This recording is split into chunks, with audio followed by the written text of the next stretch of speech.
계시죠? 네. 자, 오늘은요, 짧게 대통령직 인수위원회에서 제1기 신도시 아파트들 재건축과 관련한 입장 변경이 있어서 신속하게 한번 살펴보려고 합니다. 자, 어제는요, 1기 신도시 재건축과 관련해서 중장기 과제로 삼겠다. 두 번째로는 1기 신도시 특별법은 물 건너갔다. 이런 약간 자포자기성 전망이 나오기도 했었죠. 그러다 보니까 1기 신도시 주민들이 분노, 그리고 멘탈 붕괴, 그리고 대혼란, 그리고 정부에 대한 불신, 윤석열이 대통령 되고 나서 입을 싹 닦았느니 마느니 이렇게 욕설이 난무하니까 대통령직 인수위원회에서도 허겁지겁 자신들의 스탠스를 재점검한 것 같습니다. 자, 한번 간단히 보시면요. 일단 1기 신도시의 아파트 재건축 용적률을 최소 300%로 상향하고 역세권은 500%로 올린다는 거예요. 자, 핵심적인 내용을 보면요. 중요한 내용이 담겨져 있습니다. 자, 대통령 인수위원회가 부동산 규제 완화의 속도를 높이겠다. 선거가 이렇게 무섭습니다. 6월 달에 지방선거 폭망할 것 같으니까 민심 여론이 좋지 않다 보니까 급격하게 입장을 선회를 하고 있는 것 같아요. 집값 상승 우려에 심중론을 내비치기도 했지만 지방선거와 재보궐선거를 코앞에 두고 민심이 요동을 치니까 민심을 잡아야겠다. 부동산밖에 없다. 이런 생각을 하고 있는 것 같아요. 분당, 일산, 중동, 평촌, 삼본 등 1기 신도시 재건축 아파트에 대해 용적률을 일괄적으로 최소 300%까지 올려주기로 하고 역세권 아파트의 경우 종상향을 통해 500%까지 올려주는 안을 확정짓고 곧바로 이게 중요합니다. 곧바로 추진에 들어갈 예정이다. 이게 너무 중요한 내용이죠. 이건 강조 표시를 좀 해야 될 것 같아.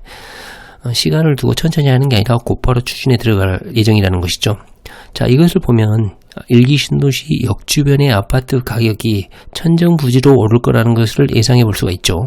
그리고 300%까지 올린다는 소리는 최소 33층, 34층, 30층대까지 올릴 수 있다는 거죠. 그 다음에 500%까지 올리면 거의 49층은 안 되겠죠? 40층까지는 올릴 수 있을 것 같습니다. 그래서 엄청난 양의 분양 물량을 증가시킬 수가 있을 것 같습니다. 자, 윤석열 대통령 당선인의 공약이었던 30년 넘은 아파트에 대한 안전진단 면제도 추진할 계획이다. 솔직히 이 공약은 워낙 말이 많아가지고 없는 공약 셈 치겠다 이런 말까지도 나왔는데 역시 6월 선거가 걱정이 되다 보니까 결국은 공약대로 추진할 모양입니다. 자, 30년이 넘은 아파트에 대해서 안전진단 면제를 추진하겠다는 겁니다. 자, 이한수 의원은 1기 신도시 아파트들은 대체로 같은 기간에 같은 규격으로 같은 기준 하에서 지어졌기 때문에 한 곳의 단지만 면제돼도 나머지 단지는 동일한 기준에 의해서 적용이 될 것이고 사실상 안전진단 규제 면제 효과가 동일하게 나타날 것이다. 자, 재건축이 속도를 내게 되면 세입자를 포함한 기존 거주자들이 급하게 다른 집을 구해야 하는 상황이 올 수 있다. 자, 이 부분이 아주 중요합니다. 자, 인수위는 만약에 재건축을 하게 되면 이주가 발생하잖아요. 기존에 거주하신 분들이 어떻게 이주를 해결할 것이냐. 첫 번째로는 3기 신도시에 1기 신도시 사람들이 이주해서 살 수 있는 그런 주택단지, 제가 어제 말씀드렸죠. 이주민 단지를 별도로 만들어서 임차 형태로 살 수 있게끔 배려하는 방안. 자, 두 번째로는 현재 1기 신도시 아파트에 새 들어 살고 있는 사람들에게 용적률 상향으로 늘어나는 물량 중 상당수를 분양 물건으로 배정하는 방안. 자, 이것은 엄청나게 파격적인 겁니다. 만약에 1기 신도시에 새 들어 살고 계신 분들, 임차인, 전세입자로 사시는 분들은 우선권을 갖게 된다는 거죠. 늘어나는 분양 물량에 1기 신도시가 입지 자체가 엄청나게 좋은 곳인데 만약에 여기에 우선권을 갖게 된다. 그러면 엄청나게 로또 분양 당첨된 거하고 똑같은 효과가 발생하는 것이죠. 자, 그러면 우리 무주택 임차인들 어디로 가야 될까요? 1기 신도시 아파트 월세를 살든지 전세로 살든지 만약에 이 새로운 정부가 1기 신도시와 관련한 정책을 내놨을 때 그 전에 세입자로 들어가야겠죠. 이거에 대한 불만도 상당히 많습니다. 자, 이는 법안 통과가 돼야 하는 부분인데 국민의힘 의원이 이미 법안 발의를 했고 민주당에서도 표심을 생각하지 않을 수 없기 때문에 특별히 반대할 이유가 없다.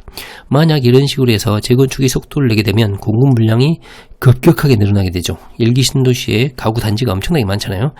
거기에 용적률이 300%, 500% 이렇게 급격하게 늘어나면 엄청난 공급 물량이 이루어질 것입니다.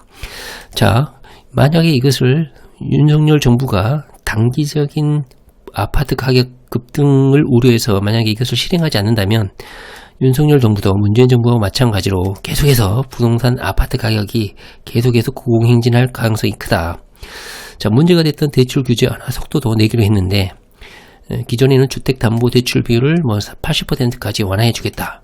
대신에 DSR은 건들지 않겠다. 이런 입장이었는데 오늘 대통령 인수위원회에서 LTV도 마찬가지고 DSR도 금융기관을 압박해가지고 청년층 그리고 무주택자에게는 DSR도 폭넓게 완화하겠다. 이렇게 결론을 냈다고 합니다. 자, 오늘은 두 가지를 살펴봤는데요. 입장이 후퇴할 것 같았던 LG 신도시 특별법에서 상정했던 용적률 상향, 그리고 30년차 아파트에 대한 안전진단 면제, 이것을 대통령직 인수위원회에서 결국은 6월 표심을 받든 아니면 윤석열에 대한 불신을 불식시키기 위해서 그랬는지는 모르겠지만 결국은 공약대로 하겠다.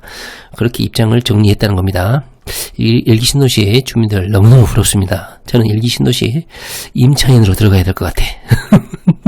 네, 부동산 공부 열심히 하시기 바랍니다. 렛츠고!